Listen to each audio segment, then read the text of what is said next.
அண்ணன் திருமாவளவன் அவர்களுக்கு ஆதரவாக நாங்கள் கருத்தரங்கம் நடத்தணும் அப்படின்னு நினைக்கல. ஒரு மிகப்பெரிய போராட்டத்தை மதுரையில் இருக்கக்கூடிய அனைத்து ஜனநாயக இயக்கங்களையும் திரட்டுவோம். அதே போல் மிகவும் பிற்படுத்தப்பட்ட சமூகத்தை சேர்ந்த தலைவர்கள், அதில் முற்போக்கு பேசக்கூடிய, சாதி ஒழிப்பு, சமூக நீதி பேசக்கூடிய தலைவர்களை ஒருங்கிணைத்து இந்த கூட்டத்தை நடத்துவோம் என்று இன்னும் நிறைய தலைவர்கள்ட்ட நாங்கள் தேதி கேட்டோம். தேதி அந்த நேரத்தில் அமையலை. அதே நேரத்தில் தொடர் மழை காரணத்தால் நம்ம ஆர்ப்பாட்டமாக நடத்த வேண்டாம், ஒரு கருத்தரங்கமாக நடத்துவோம் அப்படின்னு தான் இந்த கருத்தரங்கத்தை நடத்துகிறோம். எனக்கு ஒரு அரங்குக்குள்ளே இதை சுருக்கக்கூடாது, இது பெரிய அளவில் போய் சேரணும். ஏன்னா நம்ம சாதாரணமாக நினச்சிடுறோம்.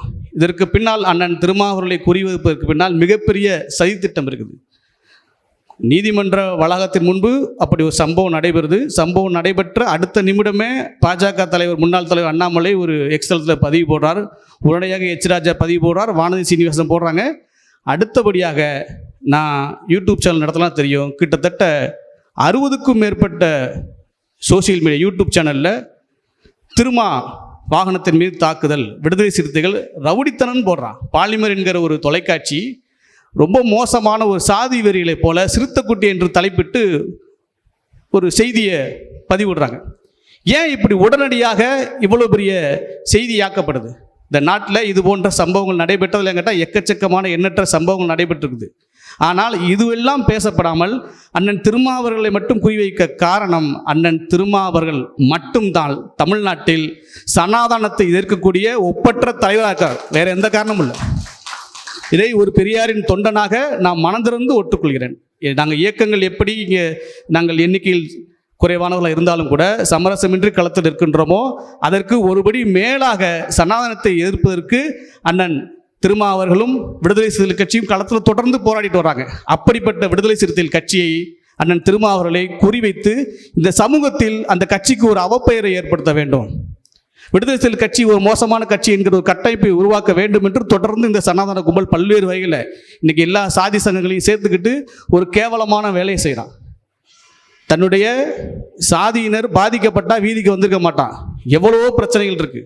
இடஒதுக்கீடு பறிபோகுது. ஐஐடியில் ஓபிசி பணி அமர்த்தப்படவே இல்லை.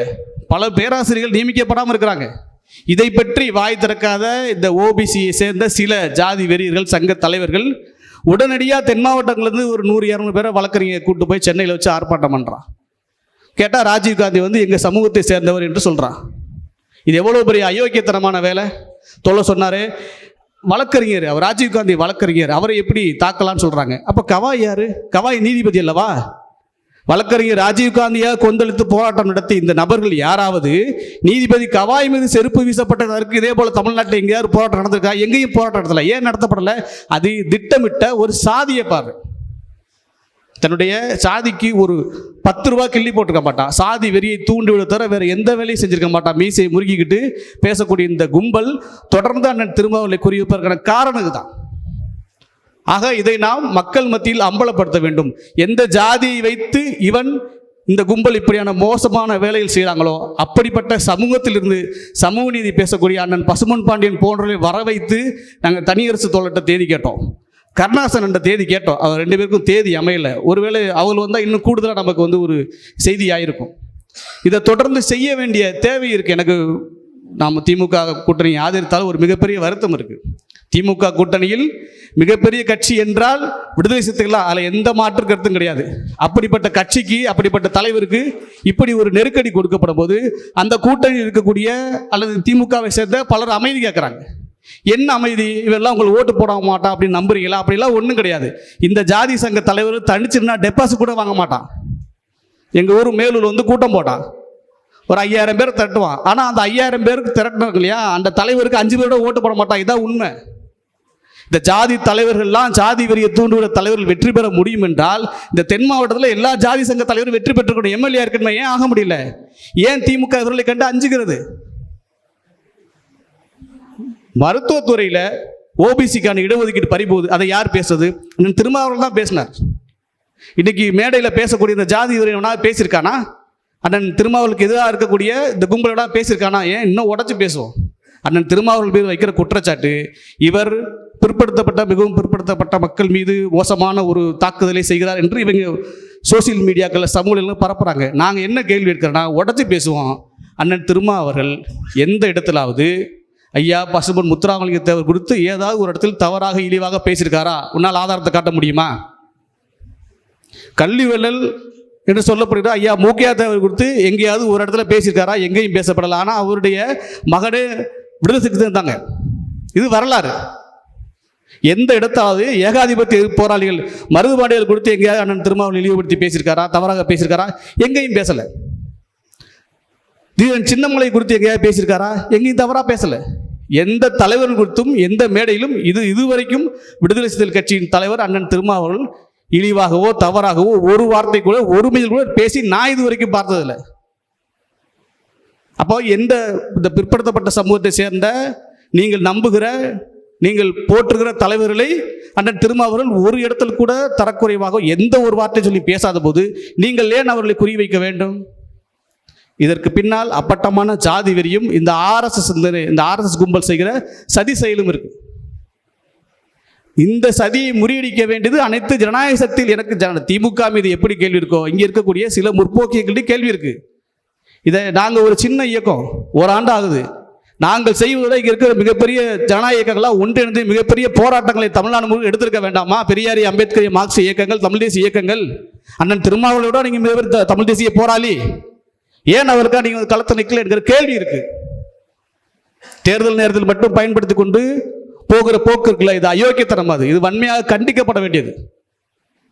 தேர்தலில் முன்ன பின்ன இருக்கும், சில சமரசங்கள் இருக்கும். ஆனால் களத்தில் இங்கே பிற்படுத்தப்பட்ட மக்களுக்காக, பட்டியல் சமூக மக்களுக்காக களத்தில் நின்று போராடுவது யார்? பாராளுமன்றத்தில் யாருடைய குரல் ஒலித்தது? அண்ணன் திருமாவளவன் குரல் தான் ஓபிசி மக்களுக்கு ஆதரவாக ஒலித்தது. அப்படிப்பட்ட தலைவர் அவர்களை இழிவுபடுத்தணும், அந்த கட்சி எப்படியாவது காலி செய்யுங்கிற நோக்கத்தில் தொடர்ந்து அவதூறு பரப்பப்படுகிறது. இதற்கு அனைத்து ஜனநாயக இயக்கங்களும் அவருக்கு ஆதரவாக நிற்க வேண்டும். அனைத்து முற்போக்கு கூட்டமைப்புகளும் களத்தில் நிற்க வேண்டும். ஏனென்றால் பாதிக்கப்படுகிறவர்கள் பக்கம் நிற்பதுதான் அறம் என்று அண்ணன் திருமாவளவன் பல மேடைகளில் பேசியிருக்கார். ஆனால் இப்போ விடுதலை சிறுத்தைகள் கட்சியை குறிவைத்தே திட்டமிட்டு தாக்குதல் நடத்தப்படும் போது, பாதிக்கப்படும் போது விடுதலை சிறுத்தைகள் கட்சிக்கு ஆதரவாக நிற்க வேண்டியது அனைத்து பெரியாரிய, அம்பேத்கரிய, தமிழ் தேசிய, மார்க்சிய இயக்கங்களின் கடமை. இதை நாம் செய்யாவிட்டால் வரலாறு நம்மை தூற்றும். அந்த ஒரு அவப்பெயருக்கு நாம் ஒருபோதும் ஆளாகிவிடக்கூடாது. இன்னைக்கு கிளம்பி வந்துட்டா என்னென்னமோ சொல்கிறான், பிசிஆர் சட்டத்தை எடுத்துடணும்னு சொல்கிறான். எனக்கு கேட்பதற்கு நிறைய கேள்விகள் இருக்குது இந்த ஜாதி வெறிகள்கிட்ட. அது தேவையில்லாத சில சலசலப்புகளை இந்த மேடையில் உருவாக்கிவிடும். இந்த மேடை இல்லாமல் வேறு மேடையில் நாங்கள் பேசிக்கொள்கிறோம். சம்பந்தமே இல்லாமல் மேலூரில் ஒரு கொலை நடக்குது. கொலையை யாரும் ஆதரிக்கலை. யாராவது கொலையை ஆதரிக்க போகிறோமா? இல்லை. ஆனால் அதுக்கு நீ ஒரு போராட்டம் நடத்துகிற. சரி, அந்த போராட்டத்தில் என்ன பேசணும்? நீ என்ன பேசுகிற? அந்த இசைக்குராஜா மேலே இது வரைக்கும் ஒரு வழக்கு பதிவு செய்யப்பட்டு ஒரு கைது செய்யப்பட்டிருக்காங்க. இல்லை. ஆனால் சம்பந்தமே இல்லை, சில பேரெல்லாம் கைது பண்ணுறீங்க. அப்போ என்ன காவல்துறை நேர்மை இருக்குது? தூத்துக்குடியில், நாகர்கோவிலில், திருநெல்வேலியில் பண்ணுற அரசியலை மேலூரில் மதுரையிலேருந்து மிக மோசமாக பட்டியல் சமூக மக்களை, இந்த மண்ணின் பெரும்பாலாக இருக்கக்கூடிய மக்களை இழிவுபடுத்திட்டு பேசிட்டு போயிருக்கிறாப்புல. அவர் மேலே வழக்கு போட வேணாமா? அவர் கைது செய்ய வேணாமா? இந்த இசைக்குராஜ் என்கிற நபர் சொன்னால் அப்படி ஒட்டுமொத்த சமூக மக்கள் அங்கே வாக்கு அங்கே செலுத்திட போகிறாங்களா? இல்லை திமுக புறக்கணிச்சிட போகிறாங்களா? அப்படியெல்லாம் ஒன்றும் கிடையாது. பக்கத்து வீட்டுக்கார ஓட்டு போட மாட்டாங்க, இதான் உண்மை. இங்கே மீசை முறிக்கிட்டு ஜாதி பெருமை பேசுகிற, நாங்கள் யார் தெரியுமான்னு பேசுகிற பல பேர் டெபாசிட் வார்டு கவுன்சிலர் கம்மியாக தோற்று போன கதைலாம் எங்களுக்கு தெரியும். அதை பற்றி பேசுவோமா? இது அப்பட்டமான அயோக்கியத்தனம்.